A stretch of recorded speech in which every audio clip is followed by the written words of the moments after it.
How to clear chat history in Zangi. Alright, let's quickly go through clearing up your chat history in Zangi. Maybe you want a fresh start in the conversation or just want to tidy the things up. It's pretty straightforward. First thing, obviously, you need to open your Zangi app.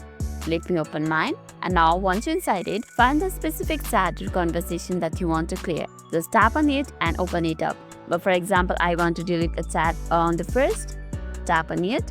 Once you're inside the chat, look towards the top of the screen. You will usually see the contact name or a group name. Tap on that area and there you can see the contact's personal information or the information. Now just scroll down and there you can see an option for clear chat, which is this one. Simply tap on it and it will ask you to confirm that if you really want to permanently clear all the message history with the formula, and there's an option for permanently delete also, so for the formula. So if you want to delete it from the both side, you can check this mark right over here, and if you don't want it, simply keep it unchecked, and after you're done with the changes, simply tap on delete. And let's go back to the conversation and you can see you have got a clean slate in your Zangi chats. So that's all for today's video, and if this video made your day a little bit easier, don't forget to like and subscribe for more amazing tips. Thanks for watching and see you in the next video.